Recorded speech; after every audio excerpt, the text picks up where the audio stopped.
नमस्कार, एक बार फिर से आपका स्वागत है देश के पहले स्किल और एम्प्लॉयमेंट की बात करने वाले news channel skill India mart पर। मैं बलराज सिंह उपस्थित हूं आप सबके सामने अपनी नई वीडियो लेकर। आज की वीडियो में हम एक बेहतरीन जानकारी आपके लेकर आए हैं दोस्तों। जैसा आपसे स्किल इंडिया मार्ट का वादा है, स्किल की हर जानकारी आप तक पहुंचेगी सही समय पर, सबसे पहले। उसी कड़ी में ये वीडियो आपके लिए लेकर आए हैं। हम बात करने वाले हैं पीएम विकास यानी कि प्रधानमंत्री विरासत का संवर्धन योजना के बारे में, जिसको मिनिस्ट्री ऑफ माइनॉरिटी ने निकाला है। बहुत ही बेहतरीन ये स्कीम है, पूरे देश के लिए कुछ ना कुछ इसमें दिया गया है। इस जानकारी के लिए हम आपके लिए ये वीडियो लेकर आए हैं। इस वीडियो में हमने आपको हर जानकारी दी है, कैसे आप इस टेंडर को अप्लाई कर सकते हैं, क्या कंडीशन है, किस रोल के लिए कितना टारगेट दिया गया है। आपसे निवेदन है इस वीडियो को अंत तक देखें, वीडियो को लाइक करें, और यदि आप हमारे चैनल पर नए हैं, आपने अभी तक हमारे चैनल को सब्सक्राइब नहीं किया है, जल्दी से कर लें और साथ में घंटी आइकन पर क्लिक करके नोटिफिकेशन ऑन कर लें। समय पर सही जानकारी प्राप्त करने के लिए ये बहुत जरूरी है। कमेंट में बताएं आपको ये वीडियो कैसे लगी। शुरू करते हैं आज की ये रिपोर्ट।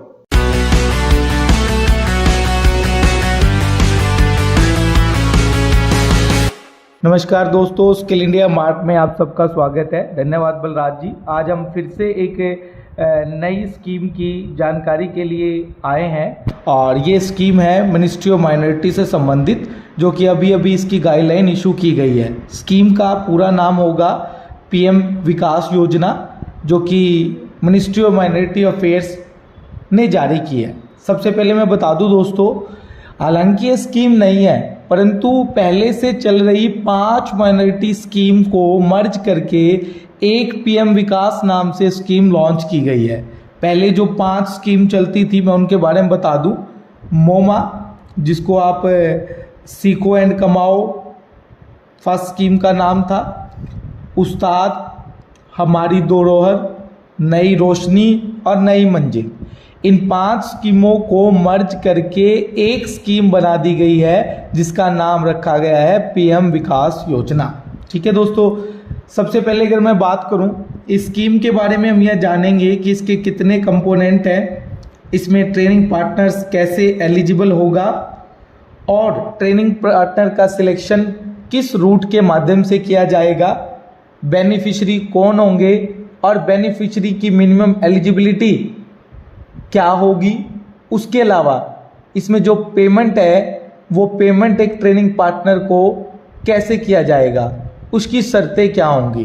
तो ये पूरी जानकारी हम इस गाइडलाइन में और इस वीडियो में आपको बताना चाह रहे हैं। पहले सबसे पहले मैं बात करता हूँ, मेनली इन 5 स्कीमों को मर्ज करके एक स्कीम बनाई गई। अब इस स्कीम के 4 कंपोनेंट बना दिए गए हैं। अगर मैं बात करूं पहले कंपोनेंट की, तो पहला कंपोनेंट स्किल डेवलपमेंट पार्टनर्स के लिए होगा। जैसे कि फर्स्ट कंपोनेंट का नाम है स्किलिंग एंड ट्रेनिंग कंपोनेंट। इसके भी 2 हिस्से कर दिए गए हैं।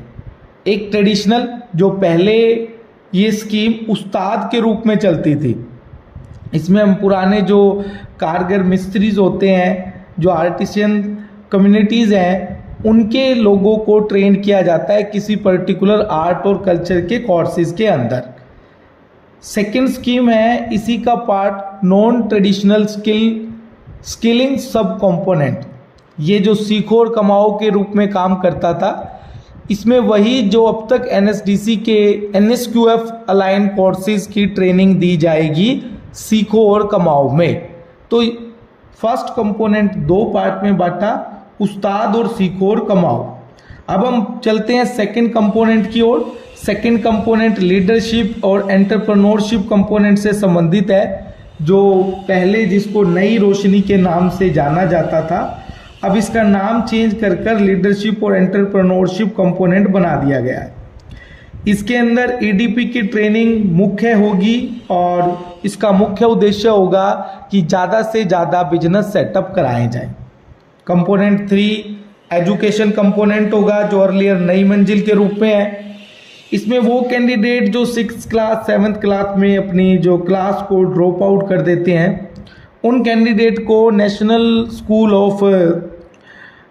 इंस्टीट्यूट ऑफ ओपन स्कूल के माध्यम से 10th और +2 करवाई जाएगी, जो पहले नई मंजिल नाम की स्कीम के द्वारा करवाया जाता था। तो थर्ड के बाद हम बात करेंगे फोर्थ का।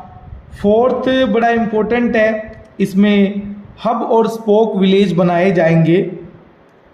उन विलेजेस के अंदर एक हब बनाया जाएगा पर्टिकुलर डिमांड के आधार पर। पहले एनालाइज किया जाएगा कि किस तरह की इंडस्ट्रियां, किस तरह का छोटा काम वहाँ पर किया जा रहा है, उसी हिसाब से वहाँ पर स्किल ट्रेनिंग करवाई जाएगी। तो इस तरह से 4 कंपोनेंट आप नोट कर लें। आपको आरएफपी भरते वक्त चारों कंपोनेंट में से कोई एक कंपोनेंट सिलेक्ट करना होगा कि आप कौन सी स्कीम में काम करना चाहते हो या फिर आप चारों स्कीमों में काम करना चाहते हो। ठीक है दोस्तों, ज़्यादातर training partner non traditional skilling सब कंपोनेंट में काम करना चाहेंगे, जो पहले सीखो और कमाओ के रूप में काम करता था। अब आ जाइए, जैसे हमने वीडियो के शुरू में बताया था कि कौन से ट्रेनिंग पार्टनर एलिजिबल होंगे और कौन कौन लोग इसमें स्टेक होल्डर होंगे। सबसे पहले बात करें हम लोग पहले से जो नॉलेज पार्टनर एमपैनल है विद मोमा के साथ, अवार्डिंग बॉडी, एनसीवीटी और training partners PIA project implementation agency इसमें स्टेक होल्डर होंगे। एक पीआईए के लिए भी एक मिनिमम एलिजिबल क्राइटेरिया रखा गया है कि वो एक सोसाइटी या ट्रस्ट रजिस्टर होना चाहिए या कंपनी रजिस्टर होना चाहिए, और कम से कम वो जो है 3 साल का एग्जिस्टेंस उस सोसाइटी, ट्रस्ट, कंपनी, एलएलपी का होना जरूरी है। उसके अलावा उसका प्रीवियस एक्सपीरियंस होना चाहिए जिस भी पर्टिकुलर कंपोनेंट में वो काम करना चाहता है। जैसे कि हमने पहले डिस्कस किया था कंपोनेंट 1, 2, 3। अगर कंपोनेंट 1 के फर्स्ट पार्ट जो पहले उस्ताद के नाम से जाना चाहता था, तो आपका आर्ट और कल्चर में पुराना एक्सपीरियंस होना चाहिए। ठीक है दोस्तों, उसके अलावा अगर मैं फाइनेंशियल एलिजिबिलिटी की बात करूं तो मिनिमम टर्नओवर 3 करोड़ रुपए होना चाहिए। ये 3 करोड़ रुपए आपका कम्युलेटिव होगा, ना कि एवरेज। तो लास्ट 3 साल का मिलाकर आपका 1 करोड़ का टर्नओवर होना चाहिए। उसके अलावा वो ऑर्गेनाइजेशन जो यहाँ अप्लाई कर रहा है एज ए पीआईए किसी भी सेंट्रल या स्टेट गवर्नमेंट डिपार्टमेंट से ब्लैकलिस्ट नहीं होना चाहिए। उसके अलावा उसके पास 3 साल का स्किल डेवलपमेंट में काम करने का एक्सपीरियंस होना चाहिए। कितने कैंडिडेट, कितने ट्रेनी का होना चाहिए, वो जब आरएफपी लॉन्च होगा तब वहाँ पर आपको दिखाई देगा। ठीक है दोस्तों, उसके अलावा बात करें तो सर्टिफिकेट बॉडी कौन होगी। सर्टिफिकेट बॉडी एनसीवीटी अप्रूवल जो असेसमेंट या सर्टिफिकेशन बॉडी होगी, वो लोग इसकी असेसमेंट करेंगे। बेनिफिशियरी कैंडिडेट जो होगा उसके लिए क्या है, पहले तो मैं आपको बता दूं कि मिनिस्ट्री ऑफ माइनॉरिटी के अंदर 6 मेन जो कैटेगरी को शामिल किया जाता है, जो कम्युनिटी है 6 मेन कैटेगरी, जिसमें से पहली कैटेगरी है बुद्धिस्ट, सेकंड क्रिश्चियन, थर्ड मुस्लिम, जैन, पारसी और सिख। इन 6 कैटेगरी के कैंडिडेट ही इसके अंदर ट्रेनिंग कर सकते हैं। ऑन ट्रेनिंग की मिनिमम एज 18 ईयर और मैक्सिमम एज 45 ईयर होनी चाहिए। वोमेन के लिए किसी भी प्रपोजल में मिनिमम 33% जो है वो टोटल कंपोनेंट का होना चाहिए। फर्स्ट कंपोनेंट के अंदर लीडरशिप में 67, एजुकेशन में 50 और एंटरप्रेन्योरशिप में सारा वोमेन कैंडिडेट आपको होना चाहिए। ठीक है दोस्तों, एम्पैनलमेंट के प्रोसेस के बारे में बात करें तो ये सिर्फ गाइडलाइन इशू की गई है। एम्पैनलमेंट के लिए एक आरएफपी निकाला जाएगा। आरएफपी में मिनिमम एलिजिबिलिटी क्राइटेरिया और टेक्निकल क्राइटेरिया और फाइनेंशियल क्राइटेरिया को फिर से बताया जाएगा और इवैल्यूएशन मैट्रिक्स भी दी जाएगी। तो उस आरएफपी निकलने का इंतजार कीजिए, उस आरएफपी के आधार पर ही आप इस स्कीम में अप्लाई कर पाएंगे और टारगेट प्राप्त कर पाएंगे। अगर मैं बात करूं फंडिंग का, तो फंडिंग मिनिस्ट्री के जो कॉमन नॉर्म्स है उन्हीं के आधार पर होगी।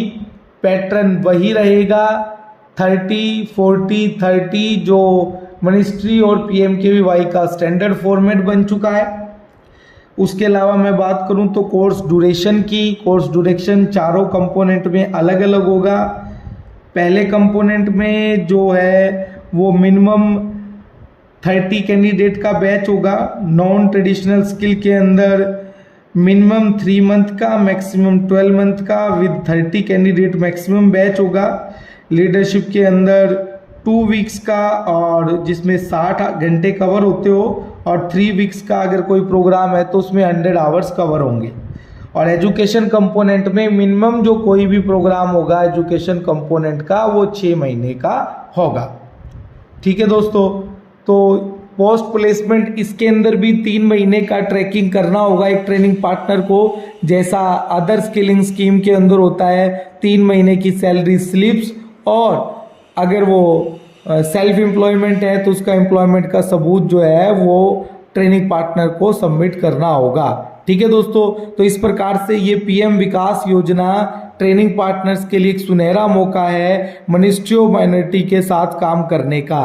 तो आप लोग तैयार हो जाएं, अपने एक्सपीरियंस, अपने कंपनी के सारे डॉक्यूमेंट्स को मैनेज कर लें, क्योंकि इसका आरएफपी भी जल्दी ही मिनिस्ट्री पब्लिश करने वाली है। जैसे आरएफपी पब्लिश होगा उसकी भी एक complete video with all technical eligibility, evaluation matrix और फाइनेंशियल्स क्राइटेरिया सारी डिटेल्स लेकर हम एक वीडियो लेकर आएंगे।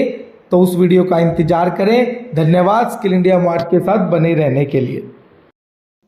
दोस्तों, मुझे आशा है ये वीडियो भी आपको हमेशा की तरह पसंद आई होगी। इसे लाइक करें, शेयर करें और हमें बताएं कि ये वीडियो कैसे लगी। आपके कुछ क्वेश्चंस है वो भी आप कमेंट करके हमसे पूछ सकते हैं, हम उनका जरूर जवाब देंगे। अगली बार मुलाकात होगी एक नई जानकारी के साथ, एक नई वीडियो के साथ। तब तक के लिए नमस्कार।